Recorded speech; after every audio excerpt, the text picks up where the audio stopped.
Hey, everybody, it's another episode of Scaling Your Startup. This is the series where we try to make you a better founder. And I've invited two founders I've invested in. They are amazing at what they do. David Hassel from 15five is here, and he's going to talk about building culture. And Amanda Greenberg is here from Balloon, and she is going to talk about reintroducing everybody back to work. We talk about all the different issues around culture, compensation, politics at work, just so many amazing issues that you might be struggling with, and how we got better in our little roundtable at the end at being better leaders in our own organizations. Stick with us. Season 2 of Scaling Your Startup is brought to you by Netsuite. Don't let old software and spreadsheets slow you down anymore. Upgrade to Netsuite, the world's #1 cloud business system. Head to netsuite.com/twist for their special financing program. OurCrowd helps you invest early in pre-IPO companies alongside professional VCs. If you're interested in investing, you can join OurCrowd for free at OurCrowd.com/twist. And LinkedIn Jobs. A business is only as strong as its people, and every hire matters. Go to linkedin.com/yourstartup to post your first job for free. That's linkedin.com/YOURSTARTUP. Terms and conditions apply. Okay, first up is David Hassel from 15five. David, take it away. All right, thanks so much, Jason. So I'm excited to share on scaling culture today. And what I mean by that is actually how to build an epic culture at scale. Now, for me, and I'll explain a little bit about where I'm coming from in this, and as CEO of 15five, I mean actually building a human-centric, highly engaged and high-performing company, and one that cares both about people and performance. And that is really the key to building a high-performing culture where you're going to get the most out of your people and the best results. Little background on me very quickly. So CEO of 15five, we're a performance management and employee engagement platform, been around about 10 years. Recently won number 3 on Glassdoor's Best Places to Work. And this was actually just pulled yesterday, May 19th of 2021. You can see, we're a 4.9 rated Glassdoor company with over 100 reviews. And so I'm speaking from this place of having done this and been through the trials and tribulations of building a culture that performs very highly and is highly regarded by our people. And this is also an important chart here. This is our chart on G2 showing the employee engagement category that we play in. And that's 15five's logo in the very top right. So this is not just about having a place that people like to work, but it's about creating a culture where you get high performance and extraordinary results out in the marketplace. If you're an early stage founder who has not started putting attention on your culture, and you might be 3 people, 10 people, even 50 people, a lot of people will ask me, what's the right time to actually start doing this? And I will always say yesterday. The great old phrase, the best time to plant a tree was 20 years ago. The second best time is now. I don't think you can start too early on this, because there will be a point at some point in the future where it becomes very, very difficult to steer the culture back in a positive direction if it does go off the rails. And so I want to help you all avoid that by how to think about this and what's the right strategy to put into place. I really believe that culture is something that requires leadership and design. And as the CEO, that starts with you. And there are other people who do play a role, your entire executive and leadership team, and really every member of the company. And so you want to create a company where every person owns the culture alongside you, but you're the one who's providing the leadership and the cultural design. It's important to know that you can't control culture. You can only influence it. And having clarity is absolutely critical. And what I mean about you can't control it is if you took 20 people from 20 different countries with very, very different cultural backgrounds and you put them on a desert island and you waited 10 or 15 years, you'd actually have a very distinct culture that forms. And it's just a natural byproduct of human beings coming together and all of the interactions that you have that compound over time into a set of ethics and social norms and things like that. And so your company is very much the same. You have all of these interactions that are happening. People are going to come together, and your culture is going to happen whether you design it or not. And so that's an important thing to understand. Tony Hsieh, God bless him, shared a story I think a lot of people have heard about how he sold his first company for $100 million, not because it was a great outcome, but because it became a really terrible place to work. And that's, I think, an important warning for all of us to make sure you take this serious from the very early days. 3 tips before you get started. So number 1, think of your culture as community. Your company is like a mini community that has certain characteristics and ways of being. The second piece that I recommend people think about is try to make your culture transformational, not just transactional. And what I mean by that is that, as a CEO, you're on a certain journey to go create something in the world. But every one of your employees is coming to your company and they're on their own personal hero's journey. They're trying to follow up and achieve their own hopes and dreams. And your company is a stepping stone on that journey. They may be learning and growing and developing their career. And so we put a lot of thought about designing our products for our customers, but we don't put as much thought of designing our company and our culture as a product for our employees that can actually help them get more of what they want. And believe me, when you do that, you create such tremendous loyalty and growth. You have people who come into the organization, naturally grow and develop and learn and become better employees and better producers when you think about how do I actually make my company and the culture itself transformational. And then the third piece is design it to be the best place you could imagine working, because the likely scenario is you're going to be working in this company for a very long time if you have any degree of success. And so you want this company to be somewhere you want to show up and have the best place to work. So here's the 5-step process I think about. And, there's a lot of nuance to this. I don't have a lot of time today, but I'm going to give you a good structure to think about. Number 1, you have to have clarity of the foundation. You really can't leave these things to chance. Number 2, you need to communicate, and I'd say over-communicate that foundation. I'll go into exactly what that means. You want to hire and fire based on your why and your values, your purpose, and the values that are the core values to the organization. The way you bring a culture alive from that clarity and communication and the right people that are aligned with the purpose and values is to institute habits, rituals, and practices with both values and human psychology in mind. And I'll touch on that in a little bit. And then the last thing is you got to have some way to see, is it all of this actually working? And you have to be almost like the way that you go and figure out product market fit with a product, you're doing culture market fit with your employees. And you have to measure, see what's working, get feedback, and adjust over time. And the more you get this right, the less you're going to have to make those adjustments. All right, so what is the foundation? A lot of people will talk about this piece, and you probably already have this. It's your mission and your vision, your core values, the things you care about most, your operating principles, which are how do you execute? Some people have different philosophies on what's the most effective way to do that. Some people might think about operating with the 80-20 rule. Other people might say it's all about hustle and 20-hour days. There's no right or wrong, but you have to know what yours are. And then the set of cultural norms, habits, practices, and rituals that actually have the culture come alive. Because what people experience in terms of the culture are all of the interactions that they have with their other employees and with leadership.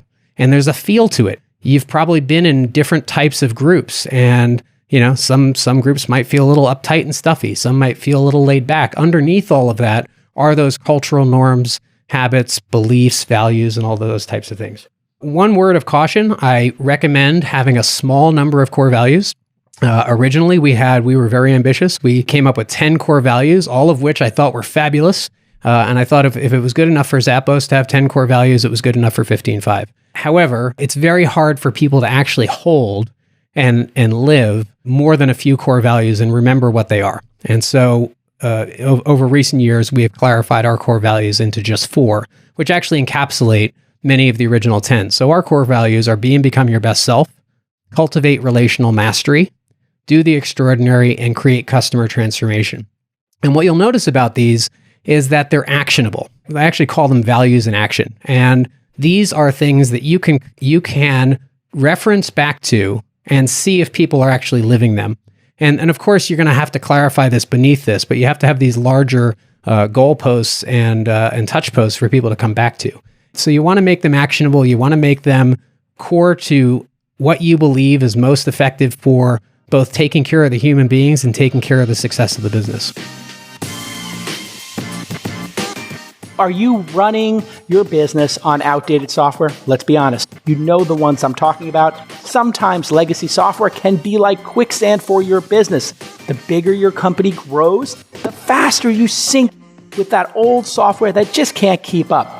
You don't have time to spend dealing with manual processes, delays, and scrambling to get the numbers you need. No, you need to be on solid ground, and that's where Netsuite comes in. Netsuite by Oracle is the scalable solution to run all of your back office operations, no matter how big your company grows. Netsuite gives you the visibility and control over your financials, your inventory, HR, e-commerce, and more. It's everything you need to grow in just one place. They also help automate key processes and close your books in a fraction of the time. Think days, not weeks. And 93% of surveyed organizations report increased visibility and control over their businesses since making the switch from other software providers to NetSuite. Plenty of our portfolio founders have made the switch to NetSuite, and they've had great experiences. So right now, NetSuite is offering a one-of-a-kind financing program specifically for those ready to graduate from all this outdated software. Head to netsuite.com/twist for the special financing program. That's netsuite.com/twist. Okay, let's get back to this amazing episode. The next piece, over-communicate. So values are lived, and they're only lived if they're in your awareness and other people's awareness every day. I had one CEO I coached at one point who said that they weren't allowed to write the values down because they figured if they wrote them down and put them up on the wall, nobody would read them, and eventually, the culture would drift and no one would actually be living them. So everyone had to know them by memory. And that's the other warning here, is that if you write your values down and you say to the world and you say to your people, here's what we stand for, and then you don't actually bring them alive and live them, your culture will actually drift and you will breed cynicism in the company. And so that's really important to note, that culture does evolve over time. And so your job as a leader or someone you ascribe, like I have a chief culture officer, is to steer the culture back to the values over and over and over again so that the culture does not drift away from those things that are core. The next is hiring and firing based on your why, which is the mission and vision, your underlying purpose, and your values. So you want to aim for people who want to work at your company, not just any company. Whenever I have somebody come to me and say, yeah, I'm kind of considering these options between you guys and these 3 other companies, I already know they're not a fit. I want people who come and say, oh my God, this is the place I want to be. This is the kind of culture that I want to be a part of. I'm really inspired by your mission. And when you're a mission-driven company and you have that, you tap into people's kind of innate passion and drive for doing the extraordinary, which is one of our values, and really making an impact. And so again, it's really important to select for those types of people who are aligned. I want to make an important note, however, that there's been a lot of talk about hiring for culture fit. And there's a danger in this because you do risk ending up with some conformity if you're just looking for people who fit into the existing culture. So instead, we talk about hiring cultural contributors and letting go of cultural detractors. And what we mean by that is that we want people who are inspired by and aligned by the values, but who bring also a lot of newness and uniqueness to the organization. One of the things that one of my co-founders and our chief culture officer was worried about as we grew in 2 years from 30 people to 70 to 200 was that could we possibly maintain how great the culture was? And actually, we were pleasantly surprised that it actually got better. And what got better about it is we brought more people who were values aligned, but actually contributed more to the culture than we had even going on in the first place. And so thinking about those 2 things, so hiring and firing based on the purpose and values. The next piece is now getting to work. Like, how do you actually bring this stuff alive? How do you actually make sure that people are living your values and that what's happening in terms of the interactions and how people interact with one another really is what the organization is living or breathing?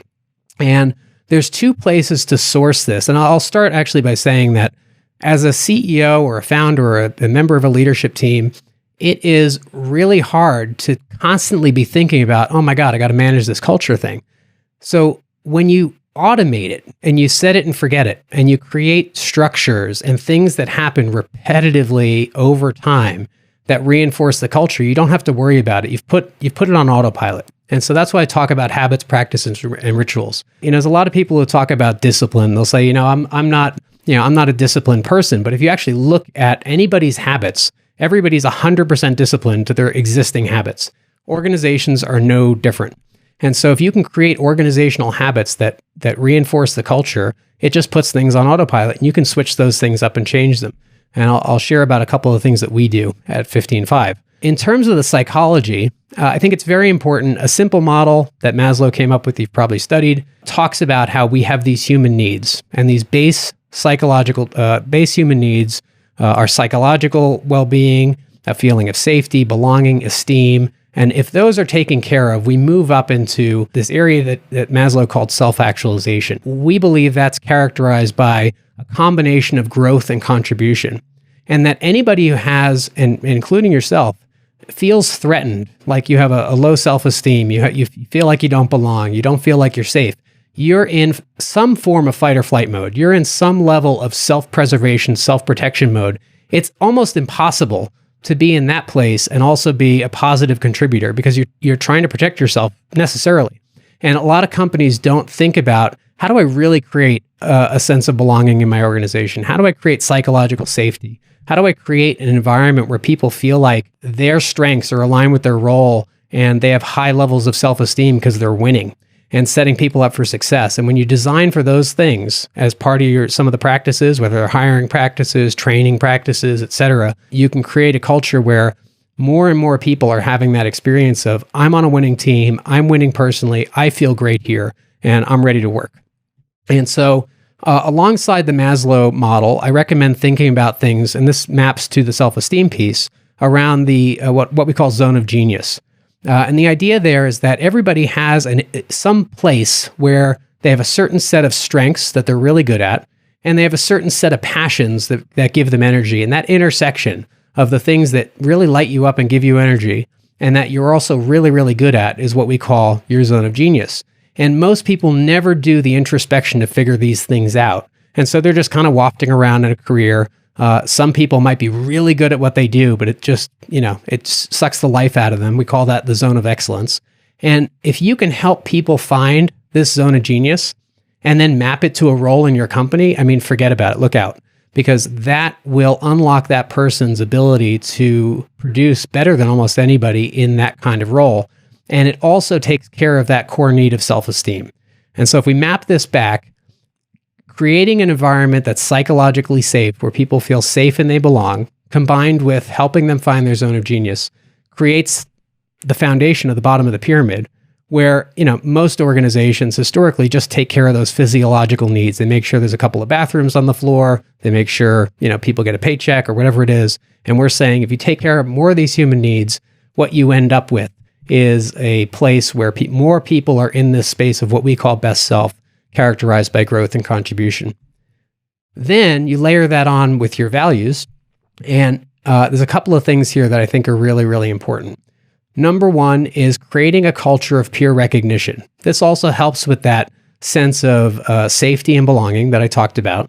And one of the things that we do, it's built into our product, but you could just do this on Slack, whatever your practice is have a practice of at least once a week, people celebrating the wins they see around them. And we call them high fives. And then hashtag your values. So for example, we might see somebody who won an extraordinarily large or difficult sales deal, and someone might call them out and say, hey, Joe, that was amazing what you did and whatever to be pulled off, hashtag do the extraordinary. And so it just reinforces the values, and it creates a culture of celebrating the positive, because we're all wired to notice what's wrong. Don't worry, people are going to communicate the wrong all the time. We tend to be stingy with the recognition, and then you end up with an imbalance of positive and negative, and people end up having a negativity bias, and it can really bring down the energy of a culture. So if you counteract that, create a culture of peer recognition, and this is comes out of our value of cultivate relational mastery, that'll create a really positive environment. The other thing is obviously you need a culture of accountability. It's no good if people are walking around and not being held accountable to the things they committed to. And if you've studied Radical Candor, Kim Scott is the author of that, talks about how most people skew to either what she calls obnoxious aggression, which is candor but without care for the person, or ruinous empathy, which is care for the person but not candor. And so they might be conflict avoidant. And the sweet spot is what she calls radical candor. Now, we've had some issues with people thinking radical is a problem, so we call that truth with kindness. And I think it's important to, and going direct. And so we want people who are avoiding gossip and thinking about, like, how do I actually address something that needs to be addressed, but bring kindness in that interaction. And ultimately, these are things that are cultural norms of 15.5 that create an environment where we don't have the typical negativity and gossip and politics and resentment and blame. And when someone comes to me or anyone else in the company and says, oh, I kind of have an issue with this person, we're certainly going to listen to that. But then the guidance will be, well, when are you setting up a conversation to have a conversation with that person? And when are you going to go direct? And so, these are the types of things that you can create as expectations and norms in your company. In terms of the rituals, we do a few different things. So we do what we call we have 2 boosts per week, which are all hands meetings. They tend to be short. Monday, we focus on the business metrics. We focus on new hires and promotions. They're really designed to create a high level of energy going into the work week. And then we'll also do things where a different person might be celebrating or sharing about an important social issue or whatnot. But again, these are things that are depending on what your culture is and what you want to create in your environment. You can create space for people to share different things. We also have something because we really value the relationships in the organization, and especially in this post-COVID hybrid remote world, people don't have the natural water cooler, lunchtime conversations. Let's go out to get to lunch. Let's go out to lunch and get to know each other. And so we have something called Question Friday, which is an optional thing people can tune into on a Friday. And once a month, somebody asks a different personal question, and people go into breakout rooms and get to have a really fun conversation with each other about different parts of their lives. And some of them are silly and some of them are more serious. But again, these are things that just over time, as people engage with them, they form tighter bonds. They have a better sense for what the company is about, et cetera. You can incorporate things like Do the Extraordinary. We'll talk about those on those boosts and on those all hands. And then bringing people together for retreats. And I think a great way, if you do company-wide retreats, is to organize the retreat actually around your values. So how can you actually use your core values to create a live experience of those values? They might be teaching on those things. There might be sessions about, how do you live them, but it might be more experiential. And so you can kind of think about having the values guide your retreats. And then the last piece here is measuring and then repeating from step number 1. So doing regular engagement surveys. 15.5, we just acquired a company called Amplify, which is a phenomenal engagement measurement that also talks about the underlying psychological drivers of your engagement on a per manager basis. You can use that. There's other great products on the market. But having some way to check in and assess what the pulse of the company is right now. Having your managers do regular check-ins and pulse checks on how people are feeling. Calling people up from time to time to get a sense for what's going on. You as the CEO need to get a read on how is the culture trending and what's the status of it today. Once you do that, and I think probably a quarterly basis is a good cadence to take a moment and just reassess, then you can kind of make assessments about how things are going, re-clarify what needs to be more clear. Then from that flows new communication, new habits, practices, and rituals, and ultimately, continuing to refine and steer the culture in the right direction over time. And that's it. You can find more about 15.5 at 15five.com. That's the number 15 and the word FIVE.com. You can find me on LinkedIn. Always happy to engage with folks. If you have any questions or if I can provide more clarity, happy to engage. It's time for OurCrowd's Deal of the Week. Right now, you can join OurCrowd's investment in CytoReason. CytoReason has partnered with 5 of the 10 largest pharma companies to deliver life-saving drugs at a fraction of the time and cost. According to the deal memo, CytoReason's AI models the human body at the molecular level and completely changes what's possible in the trillion-dollar drug development landscape. You can get in early on CytoReason and other unique opportunities at ourcrowd.com/twist. By the way, did you know that OurCrowd investors were able to get in on some of the best IPOs of 2019 and 2020? They benefited from companies IPOing like Beyond Meat and Lemonade, and some of OurCrowd's companies have been acquired by buyers like Intel, Nike, Microsoft, Oracle, and my personal favorite, Uber. With OurCrowd, accredited investors can invest directly and easily in startups early before they IPO or get bought. Accredited investors can invest in single company deals for as little as $10,000 or one of OurCrowd's funds for as little as $50,000. And I can tell you that's a fraction of what it would cost if you were going direct, where the minimums are much higher, sometimes 10 times higher.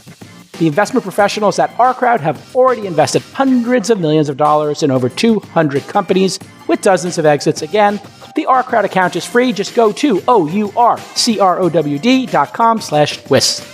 OurCrowd.com/twist. Okay, let's get back to this amazing episode. Okay, David, great job. Next up is Amanda Greenberg from Balloon. Take it away, Amanda. Thanks so much, Jason. Hi, everyone. I'm Amanda Greenberg. I'm the co-founder and CEO of Balloon.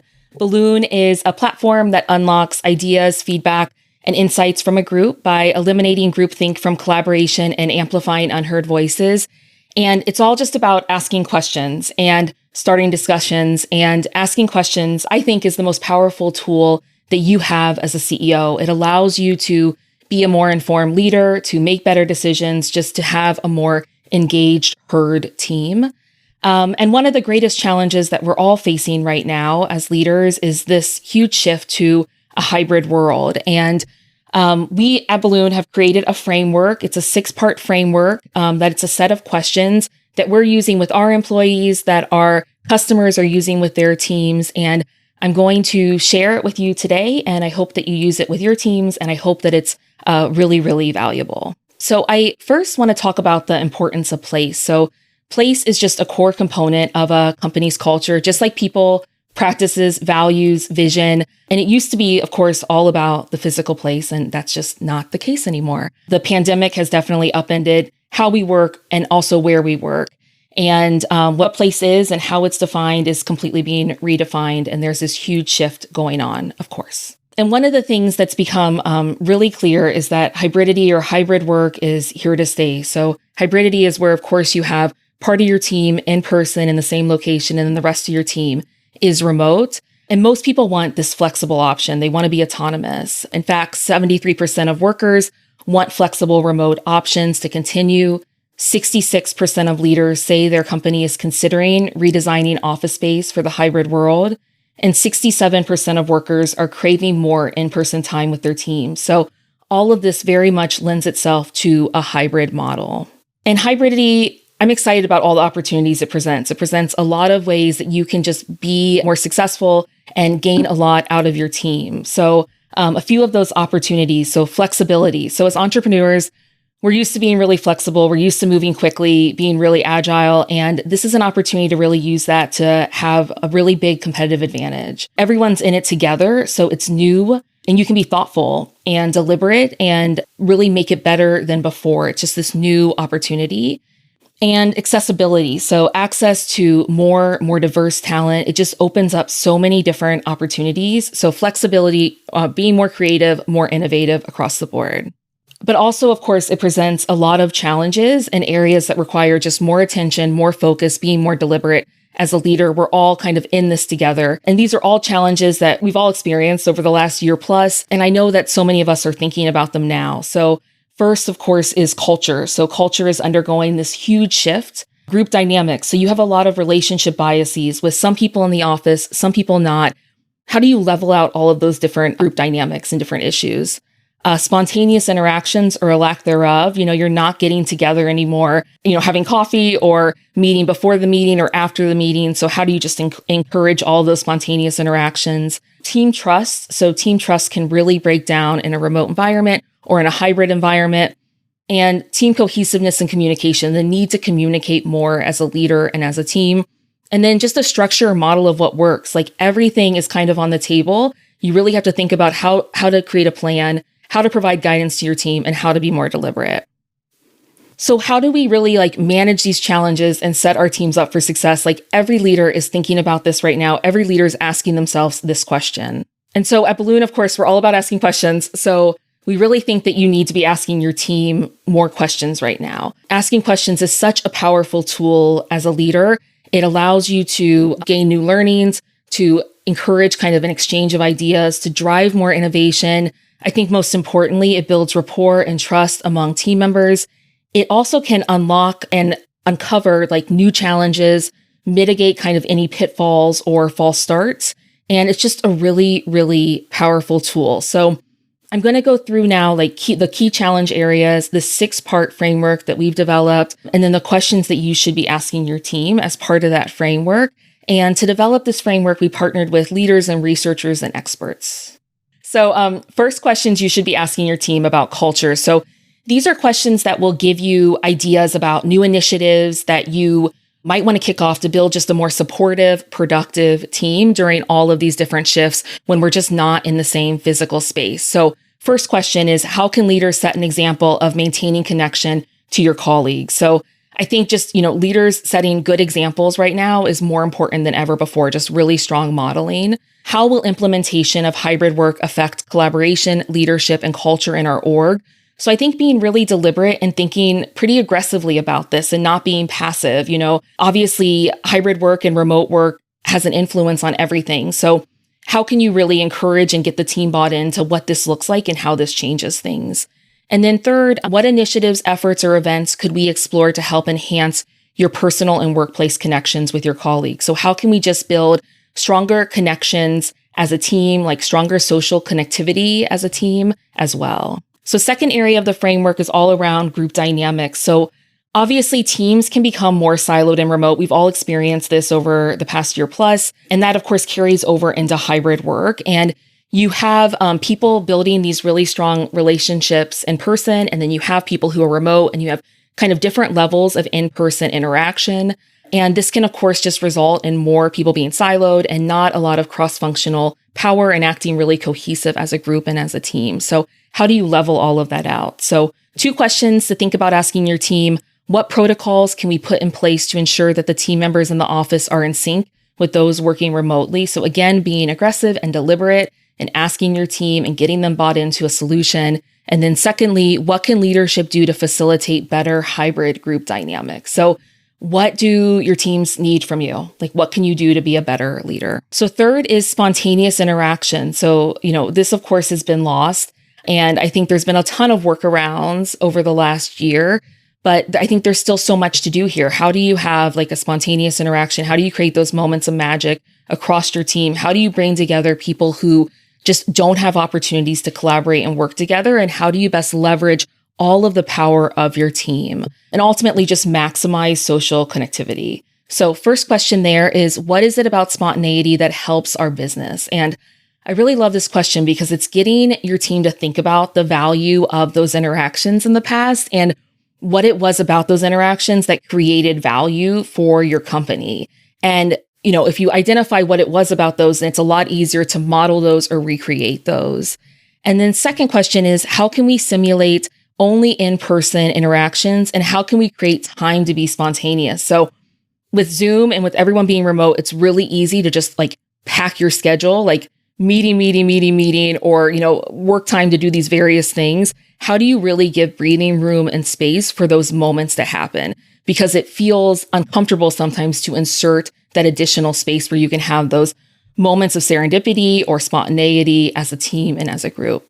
So fourth, and I think probably most important, is trust. So I think there's just nothing more important in the workplace than trust. And I would say even in the world, I think trust is the most important piece. And you just can't have a functioning team without trust. Trust of your team, trust by the team of leaders, and then trust of team members together. So 2 questions that you can ask here.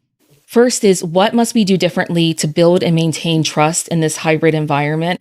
A lot of research shows that trust really breaks down when people aren't working in a physical place together. So how do you strengthen those core components of trust? And then secondly, how can we bring more empathy to our team? So empathy, one of the 3 core components of trust. how can we be more empathetic as a team? What are we doing that's working and not working to understand each other's needs and successes? So how are you just more supportive of each other as team members, especially during all of these different shifts? So fifth is team cohesiveness and reentry. So we are, quote, reentering the workplace. It's really, I think, a good point to have kind of a retrospective discussion as a team about what team members valued about remote work, what they didn't like, and how leadership can help them through this shift. I mean, we're all going through this huge shift together. And that all results, I think, in more team cohesiveness and people being able to reflect back and think about what it looks like going forward. So these questions come from organizational psychologist and author Adam Grant. I love these questions. First question is, when was the team working at its best? Like when, over the last year, was there a ton of success, a lot of closeness and bonding? Second question, what are some of the old ways that didn't work for you? What changes did you make during remote work? So people have new habits, they have new flows. Team members are maybe exercising in the middle of the day or going for lunch with their family. Like there's just different flows because of new flexibility. So what did they love and what do people want to continue, I think is really important. And then third, what were the best ways you worked with the team? So when did you really feel engaged and included in your team and in your work? And then fourth, what were the best ways you stayed in touch with your team? So again, like how do you form that connectivity as a group? Sixth and final, structure. So the sky's the limit. Like you have a lot of freedom now to reimagine how you operate as a team and company. And I think there's just never been a better time to examine or re-examine your practices. So a couple of questions here to ask. What company-wide policies, procedures, KPIs need revisiting for hybrid work? How can we establish new routines and find ways to make sure everyone feels included and buys in? Second question there is, how can we better measure performance and output to make sure we're not giving an advantage to people who work in the office? And that second question very much aligns with research where if you work with people on a more continuous basis, you view them more favorably, you view their work more favorably, you're more likely to agree with them or align with them, which of course can introduce tons of groupthink into an organization. So how can we change how we measure performance to really account for some of these differences? Finally, hybridity really presents unique opportunities to think more creatively within specific areas of business. So, those first kind of 6 pieces of the framework are really more company-wide, but I wanted to include this in here because I think it's really important to think about how remote work or a hybrid model has both positively and negatively influenced areas of business. So sales, marketing, engineering, etc. And these are just a couple of examples of questions. So sales, what new strategies did we implement in 2020 that positively impacted revenue? Like creative ads, was it self-service? Was it a different sales strategy because everyone was remote? And thinking about what were those lessons learned? Where do we want to kind of go back to how we did things and how we operated, but where is there room to incorporate a lot of those learnings? And to that point, the second part of that question is, what learnings can we bring with us as we build this new phase of work? And then a question for engineering departments, what pros and cons do you see with employing a buddy system between individuals from engineering and other departments? So bringing people more into conversations and discussions and making sure you're really operating as a cross-functional organization. And what you can anticipate kind of surfacing or unlocking there is identification of how the pandemic changed team processes, and then also ideas for how to incorporate learnings from remote work into a hybrid workflow. Many small business owners are busier than ever because they're focused on managing and growing their business. They can't always spend the time they wish they could on recruiting. That's why LinkedIn Jobs has made it easier to find and hire the best candidates for free. And it's definitely a part of my strategy here at Launch. I am trying to build a career path and find great contributors from all around the world. And that is where LinkedIn is being super helpful. They have 740 million professionals on the platform. And I'm not hiring just in the Bay Area anymore. Oh no, au contraire, mon frère. I am looking for people anywhere they are, including in different time zones, because I'm realizing if I'm a good manager, maybe I could figure out how to make it work around the clock or maybe 18 hours a day and have a wider window. Be open-minded. You just want to get talented people on your table. And where are the talented people? The talented people are all on LinkedIn. We all know that. because LinkedIn can find all those candidates with the skills that you need. And you get to go to your profile page and see who you know in their network. You get to see their projects, maybe the testimonials. I love all those little nooks and crannies. They add up for me to finding great people and saving time. And that's what it's about. You're in a race with your startup against your burn rate, and LinkedIn is how you win the talent wars. And they're going to find you the right person for your role. And your first job post is free. Just visit linkedin.com/yourstartup. LinkedIn.com/yourstartup to post your first job for free. Terms and conditions, of course, apply. So that's a little bit of the framework, and hopefully gives good questions to start to ask your team, where you can really start surfacing ideas and feedback and insights. And so I think the next question is like, what's next? What do you do with all these insights, all this feedback, all these ideas you got from your team? So you've asked the questions, you have the information. I think what's most important as a leader is that you're then analyzing those answers. Of course, you're codifying the answers, you're making a plan, and you're being really deliberate with your guidance, and you're providing that guidance to your team, and you're really experimenting and you're learning. So it's not like a one and done. It's really continuous. And, David outlined some of these pieces as well in terms of what are those next steps? What do you do with this feedback and these responses as you're moving forward? And then I want to leave and kind of read this short quote from Matt Mullenweg, who's the CEO of Automatic, and of course, the distributed work guru, because I think it really captures like the power of hybridity and the power of this flexibility. I feel like everyone should print this out and have this with them. But the quote reads, "Flexibility unlocks creativity and innovation, and ultimately it makes people feel more fulfilled and happy because being able to exercise that autonomy feels really good." And so, really thinking about this as an opportunity, you have maximum flexibility. As a startup, you especially have maximum flexibility. And how can you leverage all of this, both the learnings of the last year with what kind of it looks like going forward? And if you, you can check out Balloon at getballoon.com. And would love to, of course, answer any questions. Reach out to me on LinkedIn or on Twitter. All right. Great job, Amanda. Great job, David. Let's get right into it. Great talks about culture, great talks about going back to work. While we were all in the pandemic, 2 seismic explosions in culture occurred, one at Coinbase, one at Basecamp. You knew I was going to ask this. Let's start with you, David. David, are you allowing political speech inside of your Slack instance and at your company? And how are you addressing it? Yeah, it's a great question. I think that I could in some ways maybe understand where these leaders were trying to come from, but I think they were tone deaf. I think they weren't really tuned into the needs of their people. We don't have a lot of people. I would say there's 2 things. Yes, in our Slack we have a number of different groups that people are participating in. I would say that there's not a ton of political speech necessarily in our main company-wide channels, but at the same time, we also do encourage some of the discussion around that. We just had a series where over the last 4 Mondays, a different member of our community from the AAPI community shared about Asian issues in the country and some history about their own families and struggles, just to create more awareness for different stories and different perspectives. So we embrace some of that, but not to the degree of being an overly political organization.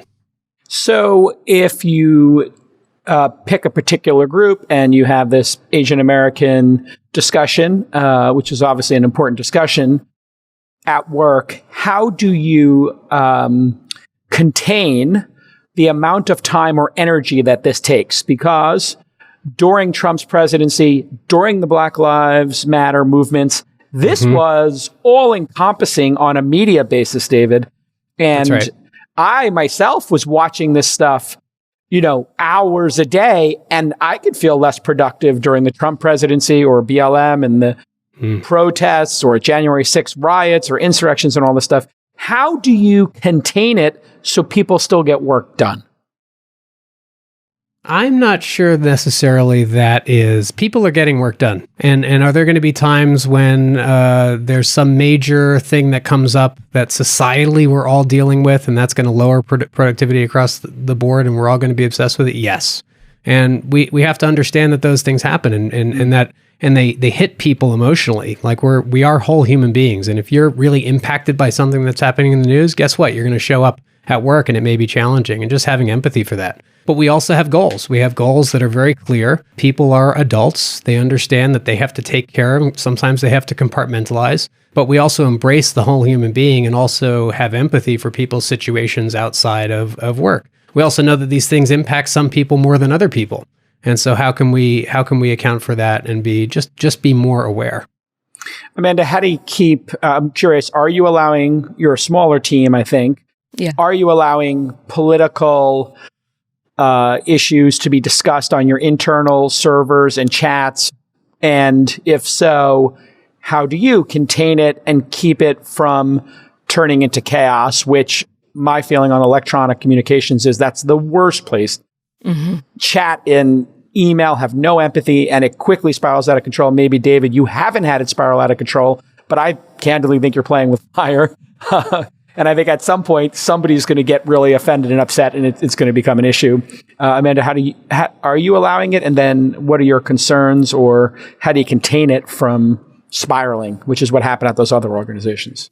Yeah, I mean, I think we are a smaller team right now. We're 10 people. So I think it's a little bit different. I think, I wouldn't say we have like political conversations on Slack, but I think that there is acknowledgement of things that happen in the world. And I think that that's important to acknowledge it as a leader. And I also think the last year has pushed us to think differently about leadership in that way, that sometimes it's about principles and not about politics. And there's a difference there. And it's important to acknowledge that difference in these conversations. I think another piece. Can you give us an example of that? Like principles versus politics? I find that particularly interesting. Yeah, I think human rights. I think if it impacts one of us, it impacts all of us. And, an injustice to anyone is an injustice to everyone. And I think, we can get really aligned as a team in those areas. And, I also think just in terms of our company and our mission is around amplification of unheard voices in the workplace. And so we had customers who were using Balloon to discuss, what company actions can we take to address systemic racism inside and outside our company walls. So having a really focused conversation there. And so, we can't tune it out in that way because, our customers as well are demanding, templates in that, or for us to think aggressively about that as well. But yeah, we focus, I think Noah and I, my co-founder, and I really focus on principles over politics and making sure that people feel heard and that we acknowledge what's happening. And I love that. Yeah, go ahead, David. You can. I was just going to say, I love that, what you said about acknowledging it. I don't think we can put our heads in the sand. And I love that you're also tying it back to your mission. And I do think that different companies, depending on their mission, may embrace more than something that's very narrow. For example, 15five's mission is helping create really highly engaged, high-performing organizations, but by helping people become their best selves. And if there are certain things systemically that hinder some people from having the same opportunity to become their best self, well, that's part of our mission. Mm-hmm. And so to the extent that it relates to it, I think it's important to acknowledge it and then participate in whatever ways make sense. So what do we think about founders who are taking the approach? And I might lean a little bit more towards this and a little bit further away from both of your positions. But with great respect, because obviously I'm in partners with you on both your companies. I think this is just a very dangerous thing to introduce on electronic communication specifically. And I would feel that way for, either side of any discussion, pro-democratic, pro-republican, human rights, et cetera, only because there's going to be one or two people who could get into it. And then we all have to witness that uncomfortableness. So I'm wondering, since you guys haven't had an issue, what is your most charitable take on my side of it, or where I might be leaning towards where Jason Fried and David Hansen wound up, or where Brian Armstrong wound up, which is, man, if this thing spirals out of control, there's so many bad feelings that can emerge. Yeah. And you are both just so good at culture, and it's so core to your missions that you feel you can navigate it. But I don't think most founders have this skill set that you both inherently have. So what are your thoughts on my position where I just told everybody, if you want to do it, talk in person, which obviously on remote is a little harder, but you can even do a Zoom call. We're here talking. We're probably in disagreement about this issue, but we can see each other's faces and smile in disagreement. What do you think about my central sort of point there about that? Yeah, I mean, I can see it. I can see it both ways. I really can on this topic. I think that each company is really unique. I think that as leaders, we're going to be evolving. You know, me as a leader of a 10-person team isn't going to be the same leader as, you know, a 200, 500-person team as we scale and grow. So I can see needing to put more guidelines in, more framework, more rules. All of those different pieces I think are important. So I think it's an ever evolving piece, but you know, I think respecting and treating everyone as adults, recognizing, acknowledging systemic issues that people can't, you know, leave at home. The whole person comes to work. I think is also important. I think there's a lot of nuance in it, and there's a lot of opportunity to learn. I don't think it's an easy issue, easy topic, something that is, you know, one size fits all, and this is how it should be done. David? Yeah, and I would agree that any sort of text-based communication, when you add an emotionality, you were playing with fire. So I completely agree. I've learned that lesson early in my life, the hard way. And so, you know, I tend to, when there's something that needs to be addressed, show up in person, show up on video, or at least a phone call. And I think that's a great rule of thumb. If things start to get hot, temperature's hot, you take it off the text. We don't encourage political speech in the company, but we also don't say, here's what you know, we don't deny people's experience, and there are places for it. So we have people who are really passionate about DEI. And as a leadership team, we've learned to become passionate about DEI. And so we have a DEI channel in Slack. So in our main working on channel where people are talking about, you know, we won the sales deal and here's what's happening in the wins of the company, there's not as much of that unless, again, Amanda, to your point, we're acknowledging something that's happening, you know, something that people had a lot of strong feelings about. We might come in and say, hey, you know, we noticed this thing happened in the world. We understand people might be having, you know, some challenge with that. If you need to take some PTO, we encourage that. So really just saying, like, we get that this might be impactful to you, but we're not going into debating and all of those kinds of things. It's just not part of our culture at this time. And so, you know, I'm not necessarily afraid that we wouldn't be able to navigate things in a good way if it went that direction. But so far, it really hasn't. It's been, to your point, Amanda, I think we've built a culture of mutual respect and people having dialogue and understanding how to address challenging interpersonal issues if and when they come up between each other. Yeah, I think there's a distinct difference in at-scale companies, medium-sized companies, and smaller companies. You know, when you're on a first-name basis with each of your team members, you've spent time, had dinner with them, versus, oh my God, the company got to 300 people. These people have never even met in person. There is no fabric between them. Let's talk a little bit about the massive productivity gains we've seen. And I want to just have this sort of candid discussion. You take out a commute of, 90 minutes a day on average. Sometimes it's 3 hours. Sometimes it's 20 minutes, depending on where your office was. But you take out this commute and you take out the performative, theatrical aspect of going to an office where somebody who's extroverted and makes great jokes and is awesome in a meeting, that it kind of neutralizes that theatrics and, culture fit or, real strong culture person. And now we are judging, at least I'm finding in many companies, you're just getting judged on your output. You're just getting judged on what you got done. This feels more like a meritocracy. But what I've seen as well is, wait a second, this person who was highly paid and been with the organization is not GSD. They're not getting stuff done. And then this person who's a, new out of nowhere person that we just hired remote, never met in person, is crushing it and gets paid a different salary. So are you seeing that in companies, Amanda? And then how are companies managing that challenge of, hey, wait a second, when we can actually, when a manager is forced to look at productivity, there are some high paid people who are not GSDing it. Yeah. Let's be real. Yeah. I mean, I think, there's been huge productivity gains. Like you lose, so many time wasters, I would say, just so much time wasting. And I think that what I think has been more challenging has been shifting how people are evaluated, how their performance is evaluated, especially in, I think, larger corporations where there isn't as much focus on output or evaluation based on output. There's a lot of people who are kind of, in meetings, making decisions a little bit more like on the fly and less really like being productive and turning things out. And so I think what has happened is that there's a shift to how people are evaluated, how they're measured.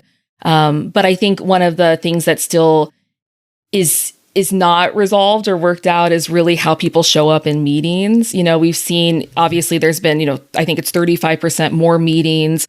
All of these issues with, extroverts kind of dominating conversations have all been, exacerbated as we've all been remote, and people show up differently there. Is it exacerbated? Wow, that's interesting. I found that I had to, when everybody was the same size box on Zoom or whatever you're using, this idea that people in different offices or remote workers versus in-person offices, and like who was good in meetings got kind of leveled out a little bit. And I also found I just started asking people to tell me what the metrics they were tracking were and tell me how they're moving. And I just say every Wednesday, I want the charts of how many people are coming to this event, how many founders you met with and did introductory calls, how many ads were sold, how many views for the podcast. And when everything is a number and in a chart, everybody's just like, oh, this isn't working. This person's not getting it done. Maybe there needs to be a different person here. So maybe, David, this great reckoning that's occurring, how does one manage that reckoning when everybody in the company sees this person who's been here for a long time is not a high performer? It's obvious when you are in Slack and on Zoom and the metrics are there that person is not a high performer and that person is.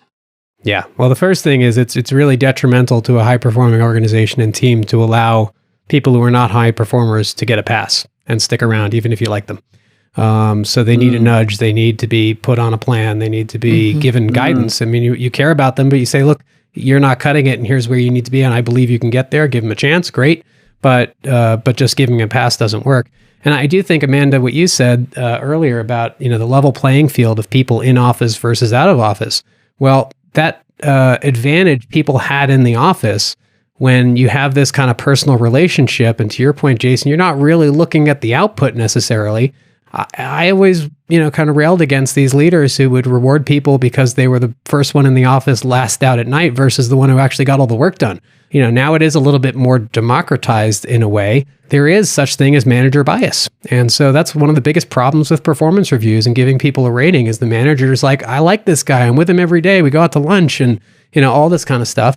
And so we've had to actually reinvent the performance review and rolled out a whole new rating methodology for our performance review at 15five in our product that looks not just at the manager rating, but also, an objective as you can be, assessment of their competencies and their outputs. And so then you take that in, a more holistic view, and you can use that as a common way to assess people who are both in an office or remote. Yeah. The next issue is then compensation. We had a very interesting system that was based on geography, cost of living. You come to San Francisco. We want you to move here. We want you to be part of the culture. Come to the office. We're going to pay you 30% more if you come to San Francisco because we know it's going to be twice as expensive and painful. So we'll meet you halfway. So the $100,000, sales executive became $130,000 in San Francisco, but stayed $100,000 in Park City. Now those two salespeople may have started in Park City. You convinced one to come to the office, and now they're back in Park City, and they brought the $130K base with them. And now they're with the $100K base person. What is one to do? You can't cut people's salary. Can you? Zuckerberg is doing that. And I know somebody who cut their salary when they went to Hawaii. The person said, I'm fine with it. I'm saving so much money. But what are your thoughts on that, Amanda? And then I'll go to you, David. So this is a topic that I am still forming an opinion on. Okay. I'm very much forming an Sorry, opinion your on it. employees are listening. I mean, we're all in it together. We are. I mean, this is like, I think one of those things that's a really challenging, like I've read the research and the opinions on all sides and like, yeah, I see it all ways. And so, yeah, I don't have a clear opinion on it yet. I'm curious to hear, David, if you do. We're still working it out too, and I think everybody is. I just hosted recently a really great virtual wine event with a bunch of CHROs of a number of big Silicon Valley tech companies you've probably heard of, and they're all figuring it out too. And thinking about, do we look at more broad geos and say, okay, you know what, this is the comp for the U.S. or Western U.S. where it's not necessarily city located. Look, if you're going to a model where you don't necessarily, as an organization, get the value of an office. And, say you have your San Francisco office and now the value of having that community there isn't as strong for you. Well, why pay more?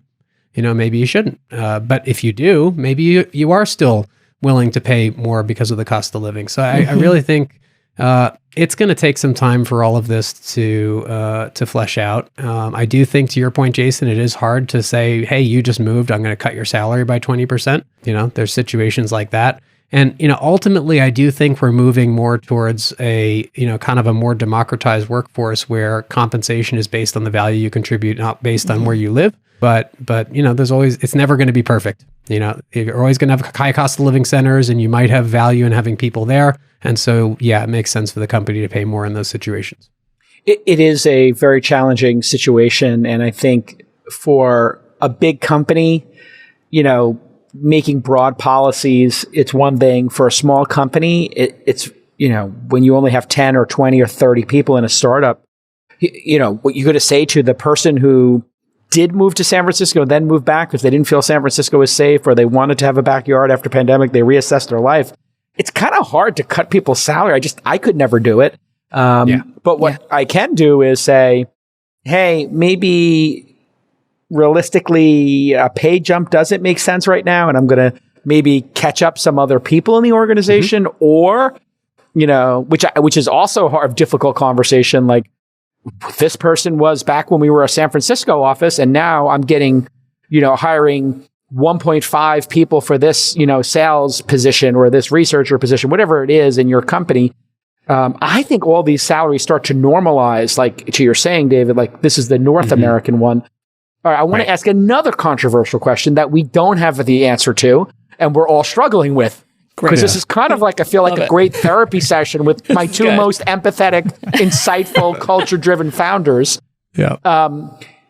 Ellen Pao, who I can't think of anybody more woke and to the left, got really derided for saying no more negotiations.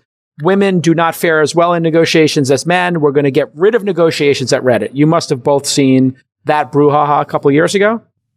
Yeah. I assume.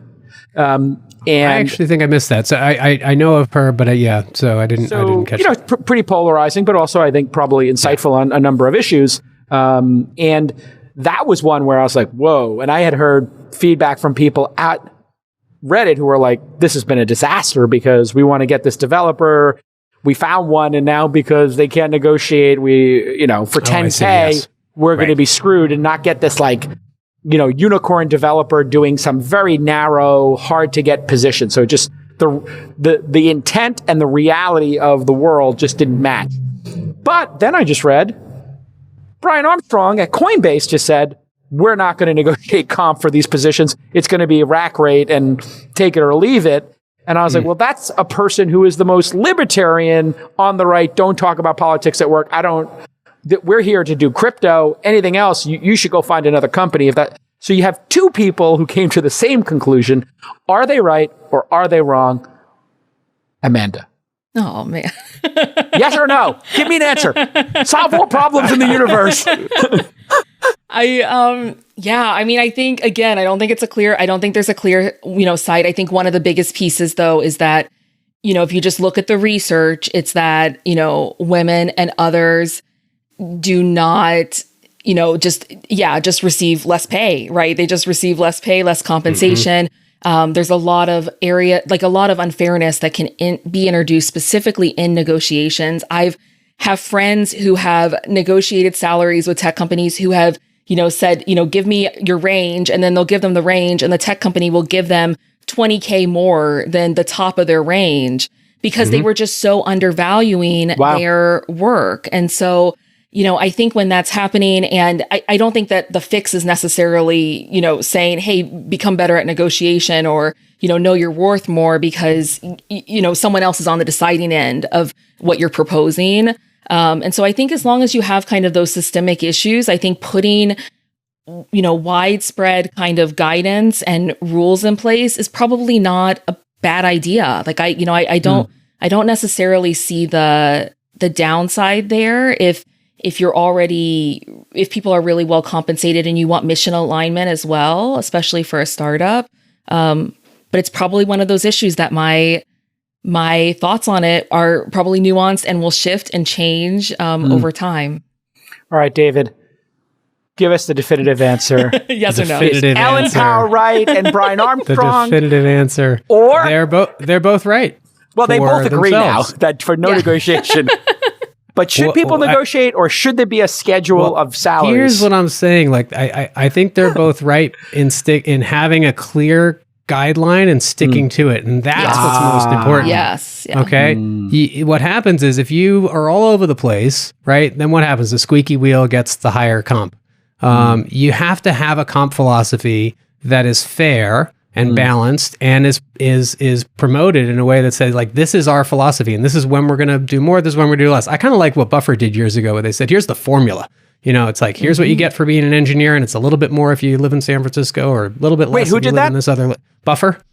They just published their formula. Yeah, cool. Really cool.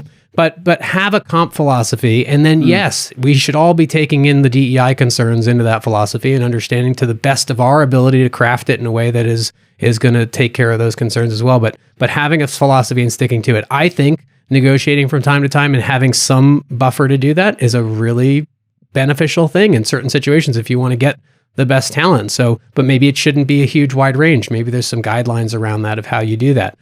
Then you also look at like what, Reed Hastings in his book, No Rules Rules, just talked about, where he said, look, a top 1% engineer is going to perform like 10 mediocre engineers. So we just pay top of the range. That's their comp philosophy. Not everyone could do that. Netflix is, great. A money printing machine. Like, it's amazing how these philosophies hit when you have literally a machine spewing $100 bills faster than you can shovel them into your bank account. Exactly. Yeah, everybody's philosophy is not really... everyone can follow that one, but that's their philosophy and it works for them. Right. And it's clear. And so, again, I think you got to have a clear philosophy you stick to, and that's it. I'm curious what you guys think of my new philosophy, which is I have started to think, I thought about what do I enjoy as an entrepreneur. I enjoy watching people accelerate their careers quickly.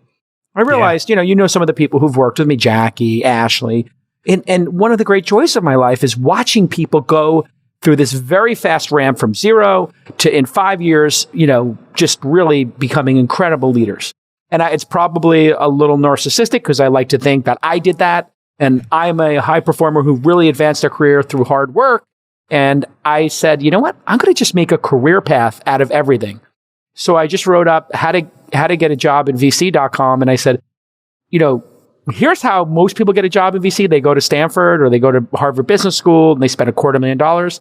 What if I created a path where you came out of business school like undergrad and we just paid you $250,000 over 4 years? You started at 50, 60, 70, or you had like 4 levels, 50, 60, 70, 80, or whatever it is. And here's a career path for you. I'll teach you everything. And you can join that career path at a school. And I am loving it. And I did it at Insight as well. And I just say to people like, I get that you were working at some other venture firm and they were paying you this extraordinary amount of money. We don't have that opportunity here. I'm going to recruit from the draft and build my own players like the Knickerbockers are doing right now. And it's made me love coming to work with these, I don't want to say young because they don't necessarily have to be age young, but new to the career and provide that opportunity. How much of and it also, I think, is helping me with this remote issue, which is, listen, if you're in Canada, if you're in Boise, Idaho, if you're in Miami, Austin, New York, wherever you are, I don't care. You could be in Europe. You could even be in Asia. As long as you speak English and, you can meet with founders during the times they're available. Why do I care? It's just totally freed me to hire anybody anywhere and not have to deal with the Bay Area issues. What do you think of my new strategy, Amanda? Yeah, I like it. I like it. Yeah, I think it's interesting. I think that there's so much to be learned. Yeah, I think there's so much to be learned. I think about that all the time with, how people want to be, I think they want loyalty. Like, I think both sides want loyalty. I think there's so much to be learned on the ground that you can't kind of manufacture. You can't go to school to learn. I mean, being a founder, like, you just can't go to school. You can't learn it till you do it. And I think that applies also, I'm sure, to VC and to other career paths as well. So yeah, I mean, I love that. David, any thoughts on creating career paths? Yeah.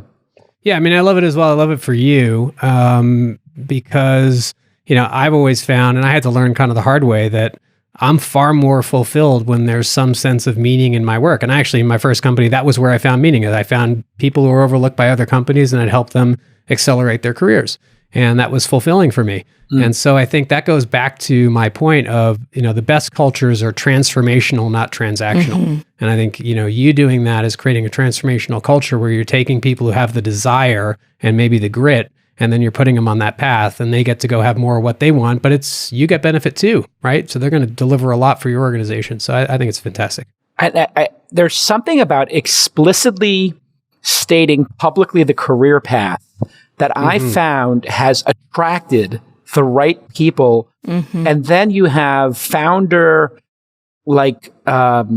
career path like joy or alignment. And so for me, watching Presh, one of our associates here in year 3 or 4, or Marine, or people you've both worked with on my team, it's just made me so fulfilled as a manager to watch them advance in their careers and know, hey, and then sometimes I get a mercenary. Once in a while I get a mercenary. It's like, I got a job offer for $5K more or $10K more than you're paying me. And I'm like, by the way, like, not to be a narcissist over here, but if you come work for somebody who's well known, or or you come work for Coinbase or a company that's well known, or your company's in your vertical, of course somebody's going to come and say, oh yeah, you pre-sorted people for me. Thank you. I'm going to poach people from your organization. Like, stick with it. Year 4 in a company, year 5 in a company. If you really have the bosses or the managers or the founders' attention and buy-in on your career, man, you're going to go so much further. And I find there was so much transactional nature to the Bay Area the last, 5 to 10 years. And now I'm finding work from home, when people like it, this is one of the big benefits, is I think they'll stick around for that 4th and 5th year.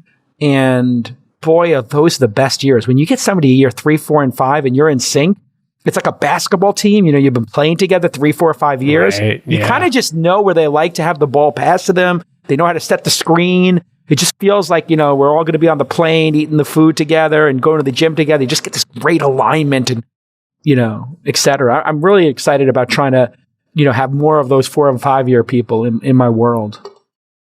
Love that. Anything you think about in terms of building loyalty? You brought up so many questions, Amanda, that I thought were really great to think about. But how do you think about loyalty and that two-way street with remote work and creating that loyalty? We'll wrap on that, unless you have questions for each other. Yeah, I mean, I think loyalty is so important. It's actually something that, Jason, when you were thinking about the 5-year plan, something that you kind of taught me was asking, do you want to be here for 5 years? Like, this is, that's how long I want you here. Like, I want to go the whole way with you. I want you to grow within this company. And it's something that I think about. And I think I've realized as a person that loyalty is like really important to me personally. And so I think that I'm trying to build a team where that's also really, really important. I think it's like somewhat undervalued, but really, really valuable. And so I think one of the things that you brought up, David, is actually one of the questions I had for you was around like the zone of genius. And getting people really into their flow. And I think that if you get people operating in their zone of genius, they're probably less likely to leave. they're going to stay, they feel great, they feel productive, they're really driven.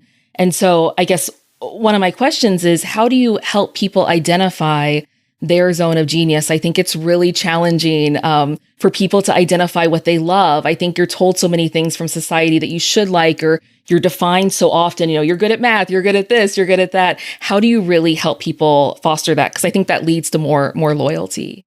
Yeah, it's so great. And it's one of these things where I came across this book called Unique Ability by Strategic Coach, 15, 20 years ago.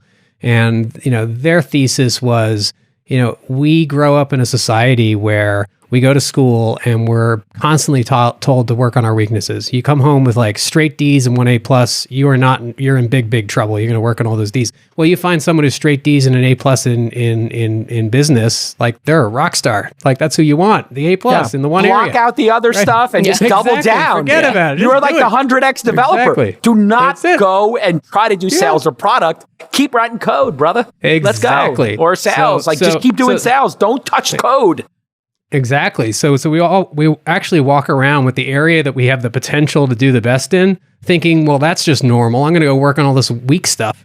And so you need to give people like the idea that there's something about them that probably comes really easy and they probably don't even see it in themselves, but guess what? Everybody else sees it. Mm-hmm. So you need to be able to get reflection. So there are things you can email people and say, what do you see as my unique ability? Email 10 people in your network and you'll get kind of an eerie response from people about how they all see you in a certain way. What is yours, David? What do people tell you your unique ability is? I put you on the spot. I think, you put me on the spot. I think it's, and I'll map it also. The other thing I'm going to say is StrengthsFinder is great. You can do these tests like StrengthsFinder or Colby. So I'm strategic and futuristic. I'm always thinking about where is the world 5 years from now. So a lot of people kind of think about me as being able to envision the future and inspire people on that, but also have this kind of ability to be an ambassador and to help create alignment and peace and harmony and all those kinds of things. So I have an uncanny ability. I would say that's very accurate. We've now known each other for 6 years or 7. How long has it been? Maybe longer. Gosh, maybe 2012. Longer. 2012. 9 years. Oh my Lord, we've been on this journey together. And every time I talk to you, I feel like I learn more and like become more empathetic. And like it really has been a great to know you. And that's awesome. Well, and also I think this is like a very important thing. Like I agree with that assessment of you. You seem like you have this great equanimity and ability to combine like an unflappableness with being a futurist. Some futurists are manic. You're a futurist who is unflappable. And I really think that's pretty special. And I think when I stopped trying to do the things I don't like and focused on the thing I do like, which is talking to people. Yes. Let's be honest, like what is my skill in the world? It's making people laugh and having a great conversam with them. So why would I do anything in negotiation or lawyers or paperwork? That's right. Like if I am like an Olympian at talking and having conversations, well, screw it. Like let's just do more podcasts and have more dinners. Amanda, what have you figured out at this point in your career what your zone of excellence is now? Yeah, I mean, I've done StrengthsFinders, which is interesting. Wait, what is StrengthsFinders? I don't even know what you're talking about. Yeah, it's what like is this? The 5. Who is it by? Gallup? Is it Gallup? Yeah, so you can go take a test and just answer a bunch of questions. It'll tell you what your top 5 out of 34 strengths are. So that's just one great mirror. Finders. Yeah, you should do it, Jason. Yep. I'd be so curious. I'll do it. Yeah. Oh, I'd love to see that. Yeah. I was always the ENTJ. Me too. ENTJ. Same. Yeah. But then I became an ENTP for one of them. Like was at my. And I was like, am I getting soft in my old age? What's going on here? You're evolving. I'm evolving. Unfortunately, I'm becoming soft now. Ugh. Yeah. Oh, brutal. Amanda, what's your zone of excellence? I'm curious. Yeah. So my number one strength was competitiveness, strategy, futurist as well. Something around you are competitive. Vision as well. I thought it was interesting because I think and they said this in the book, which was like being, a lot of people who have competitiveness as their number one are most competitive with themselves, which I think is like completely true. But you learn so much when you like take those tests. I think it's right there, like staring at you. But we haven't done that with our team. So it's interesting. Yeah. Yeah. It's a fun thing to do that every once in a while. You introduce something new and get people some more self-reflection. And then you can, here's the other question. You asked the other part of it. I had someone who was an early head of marketing. We only had 2 people on the marketing team. And I thought she was just brilliant at everything. And one day I sat her down. I said, Holly, can we make it an inventory of all the things you're doing? And let's make 2 columns. On one side, what are the things that actually give you energy? And then what are the things that drain you of energy, that feel like suck the life out of you? And I was shocked, like a full 50% of her things were in that draining of energy. And she admitted to me in that conversation, she was considering leaving the company. We went out and hired a marketing coordinator whose zone of genius was all those things, brought him in, freed her up to do more of the things that she was great at, and she stayed another 5 years. Wow. And so that's what a great save. Exactly. What's something, Amanda, you've struggled with as a manager and now turned into a strength? And I'm going to close with that, David, and same question. So give it a second. Something you kind of sucked at some point in your career, but developed some techniques or strategies. I'm looking for tactical here. I'm looking for something that somebody who made it to the hour mark in this video, another one of those things they can write down on a piece of paper and bring to the office tomorrow and say, I can execute on this. What's something you got really good at that you used to suck at? I think there's so much. I mean, I do. I think there's so much that you're always like becoming better. I'm always pushing myself to be better and to listen and really assess, like, what are my strengths? Where am I not doing so well? I think I was really bad at delegating early. As we started kind of growing our team and really trusting people and team members to really like be fully autonomous and go with it. And I think it's something I still struggle with. But what's your something fear? I'm getting better at. I mean, I think that I think it's I think it's that competitiveness piece. I think it's like the level of execution, the importance of all of it, right? I think there's everything's important when you're a startup. The like it's all in the details, it's all in the language, it's all in the nuance, it's all in, the way you email, who you email, like all those different pieces. And so I think trusting people to really operate is something that I'm always working on. But I think it's one issues. of the, I had those issues early in my career. I was not a good delegator. Then I realized, like, wait a second. If I'm not a good delegator, I'm not clear myself on how to execute on this. Yes. Yeah. Right. So then when I started to form an opinion and have the confidence to say, well, this is how our investment firm works. This is the founders we're looking for. I could give better instructions to Ashley, to Jackie, to Presh, to Marine, and say, these are the type of founders we want to work with. And it was kind of on me to be better at defining stuff. Yes. David, what's something you sucked at that you've now gotten better at that you can share with the audience what you learned? Yeah. Well, the delegating thing, definitely got, I think, really good at that, moving from delegating tasks to delegating outcomes to delegating like ownership. And I think that's a great path to think about. But the first thing that came to mind was actually, I was incredibly conflict avoidant in my 20s. I just felt a lot of anxiety in having difficult conversations. And so I still think I can improve in giving more critical feedback. But whenever something occurs to me to give feedback, I do it like immediately. So rather than like even think about it, it's like call the person, text the person, we got to talk.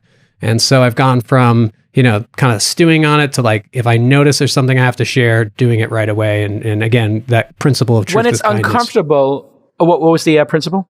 Truth with kindness. Deliver truth with kindness. Love it. How do you approach it if it's uncomfortable?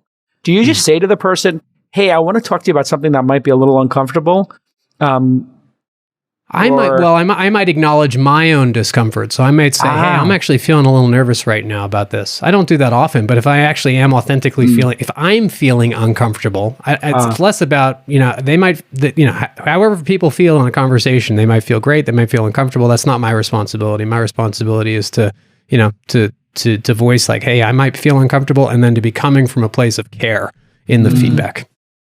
Yeah, I think that's pretty wise. Like if you know your intent is good, then, what do you have to lose? Like, exactly. Your intent is good. You're only trying to help the person on the other side of this. And, you can always say, like, I could be wrong here, but I get the sense that you're unhappy here. Am I correct? Because it'd be great if we could resolve that and get back to work. Yeah. I'll just share one thing that I was always uncomfortable with was just the dependency and being under-resourced, which as a founder, you're perpetually in that state. And I found a really nice hack for it, which I find is very good for employee engagement as well and team member engagement, is I started rotating people from one discipline to another and giving them like essentially a tour of duty in a different part of our organization, and then explicitly telling people the reason I'm doing this is we have only one person who knows how to run the accelerator. We only have one person who knows how to run the syndicate. I want to have 3 people in the organization know how to do every function. Yeah. And then if any of you quit, go out on maternity or paternity, get sick, want to take a month off or take, the summer off, the organization and the mission does not get compromised so that none of us compromise the mission. And no single points of failure. No single points of failure. And I said, I want to have everything. And this is a great thing about what's happening in the pandemic. I tell everybody, it has to be documented on Notion. If you have a best practice, if have email templates, I want to see the Notion page. So anytime you're giving us a report or sharing something in a meeting, drop the Notion link in and show us the document where you've documented it. If you haven't documented it, what a great opportunity for you to document it and say, here's the checklist of how we do that so that you can remove that anxiety when you go on vacation and know everybody's got your back. It's kind of like, if you were Navy SEALs or something, everybody knows how to do the scuba tanks, even though there might be a scuba team that does specific that. Everybody knows how to use the sniper. Everybody goes to sniper training, but there might be a sniper on the team who's the best sniper, and this person's great at the 50 caliber. This person's great at the you're trying to really optimize. I don't know if that's helpful. I think that can map to the loyalty conversation too, because, I think that people stick around when I'm winning, the company's winning or the team's winning, and there's more for me to learn. And so you're giving someone an opportunity to have a new experience and learn some new things. Yeah. And I do phrase it as a win. Like, this is going to be great for your resume when I retire in 10 years. Like, either you take over this company and run it when I'm done at 60 and I go buy the Knicks, or you'll have this for when you start your own venture capital firm or whatever you choose to do. You'll always have this. Listen, this has been unbelievable. Great job, Amanda Greenberg. Great job, David Hassel. Sorry, Hassel. You can get all the Scaling Your Startup series, all the notes, all the bullet points at thisweekinstartups.com/scale. thisweekinstartups.com/scale. You guys are great, and it's just great to be in business with you. And we will see you all next time on This Week in Startups. Bye-bye.